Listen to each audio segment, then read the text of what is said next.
చాలా బురదరాత రాసేటటువంటి కార్యక్రమం చేశారు. జగన్మోహన్ రెడ్డి గారి వాళ్ళే కొట్టుకుపోయింది. అది కొత్త ప్రాజెక్టు. వాస్తవానికి కాంట్రాక్టర్ లోపం వలన, చంద్రబాబు నాయుడు గారికి కాంట్రాక్టర్కి మధ్యన ఉన్నటువంటి లాలూచి వలన, ఫండ్స్ విషయంలో ఆయన సక్రమంగా చేయకపోవటం వలన కొట్టుకుపోతే దాన్ని రివైవ్ చేసి దాన్ని మళ్ళీ ఏర్పాటు చేయడం జరిగింది. అదేవిధంగా గుళ్ళకమ్మ గేటు కొట్టుకుపోయింది. గుళ్ళకమ్మ గేటుకు పట్టుకుపోయినా జగన్మోహన్ రెడ్డి గారు దీనికి కారణం అనేటువంటి మాట మాట్లాడారు. ఆ రోజున చెప్పాను నేను మంత్రిగా ఉన్నప్పుడు, ఈ రోజున చెప్తున్నాను. గుళ్ళకమ్మ కొట్టుకుపోవడానికి, గేటు కొట్టుకుపోవడానికి చంద్రబాబు నాయుడు గారు తన హయాంలో చేసినటువంటి అలసత్వం. ఎందుకు చెప్తున్నానంటే, చంద్రబాబు నాయుడు గారు 5 సంవత్సరాలు పరిపాలించాడు కదా పోయినసారి. అప్పుడు గుళ్ళకమ్మకి 5 to 6 crores ఖర్చు పెట్టారు. దేనికి ఖర్చు పెట్టారు తెలుసా?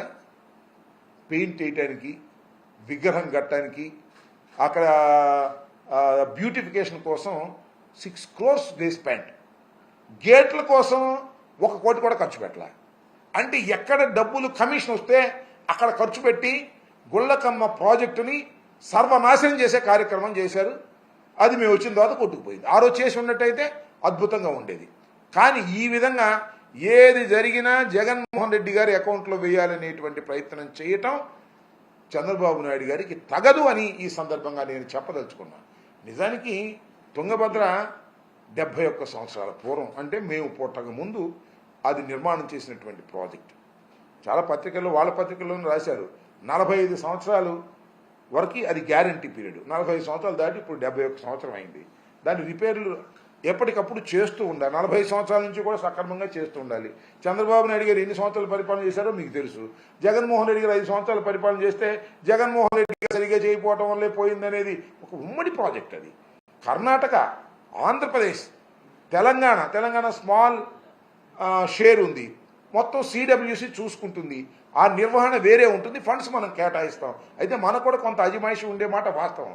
దీన్ని జగన్మోహన్ రెడ్డి గారి మీద నెట్టేందుకు ప్రయత్నం చేయటం చాలా దుర్మార్గం, అన్యాయం, దురదృష్టకరమని చెప్పదలుచుకున్నాను. ఇది ఎప్పుడు అంతే. చంద్రబాబు నాయుడు గారు ఏది చేసినా జగన్మోహన్ రెడ్డి గారి వల్ల పోయింది, లేదా రాజశేఖర రెడ్డి గారి వల్ల పోయింది, నేను అద్భుతంగా చేస్తాను అనేటువంటి మాట మాట్లాడుతున్నారు. దురదృష్టం ఏంటంటే చంద్రబాబు నాయుడు గారిని అనేటువంటి వయసు నాకు లేదు, చంద్రబాబు నాయుడు గారిని అనేంత అనుభవము నాకు లేదు. ఆయన చాలా అనుభవం కలిగిన వ్యక్తిగా ప్రచారం చేసుకుంటున్నారు.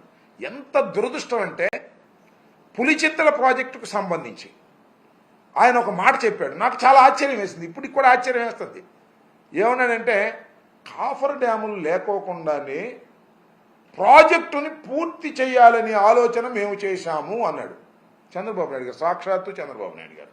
71 సంవత్సరాల చంద్రబాబు నాయుడు గారు 14 సంవత్సరాలు ముఖ్యమంత్రిగా ఉన్నవాడు, మళ్ళా ఇప్పుడు 5 సంవత్సరాలు ముఖ్యమంత్రిగా ఎన్నిక కాబడినవాడు, కేంద్రంలో రాష్ట్రంలో చాలా పలుకుబడి ఉంది, మేధస్సు ఉంది అని చెప్పుకునేవాడు. ఆయన ఏం చెప్పాడు? ఒక డైలాగు, పోలవరం ప్రాజెక్టు కాఫర్ డ్యాముల నిర్మాణం లేకోకుండానే, మరొకసారి వినాలి, పోలవరం ప్రాజెక్టు కాఫర్ డ్యాముల నిర్మాణం లేకుండానే ప్రాజెక్టు పూర్తి చేయాలని ఆలోచన చేశాము అనేటువంటి మాట ఆయన అన్నాడంటే, మరి నిజంగా ఆయనకి ఇరిగేషన్ గురించి, ప్రాజెక్టుల గురించి తెలియదని అనలేదు. కానీ ఎంత అమాయకంగా మాట్లాడాడో నాకు అర్థం కాలేదు. దానికి ఏదో నేను ఈ మాట అన్నందుకు రకరకాలుగా వాళ్ళు మాట్లాడే ప్రయత్నం చేస్తున్నారు, నన్నేమో ట్రోల్ చేసే ప్రయత్నం చేస్తున్నారు. ట్రోలింగ్లకి గీలింగ్లకి నేనేం భయపడే వ్యక్తి కాదు, ఫీల్ అయ్యేటువంటి వ్యక్తిని కూడా కాదు. ఉన్నది ఉన్నట్టుగా మాట్లాడటమే నాకు తెలిసినటువంటి సత్యం. నాకు తెలియకపోతే తెలియలేదని ఒప్పుకుంటాను తప్ప తెలిసినట్టుగా చంద్రబాబు నాయుడు గారి లాగా నటించడం నాకు కుదరదు. ఇది వాస్తవం అని కూడా ఈ సందర్భంగా నేను చెప్పదలుచుకున్నాను. ఏది జరిగినా జగన్మోహన్ రెడ్డి గారు ఇవాళ పథకాలు అమలు చేయలేకపోతున్నాం, ఖజానా డబ్బులు లేవు. జగన్మోహన్ రెడ్డి గారు ఖజానా మొత్తం ఖాళీ చేశాడు. అంతకుముందు ఖజానా బాగా బ్రహ్మాండంగా ఉందనుకున్నావా? నాకు అర్థం కాల. నువ్వు వాగ్దానం ఇచ్చే రోజున ఖజానా బ్రహ్మాండంగా ఉందని అనుకున్నావా? జగన్మోహన్ రెడ్డి గారు ఏం కొత్త వాగ్దానం ఒకటి కూడా ఇవ్వలేదే. ఎందుకు ఇవ్వలేదు? He knows everything.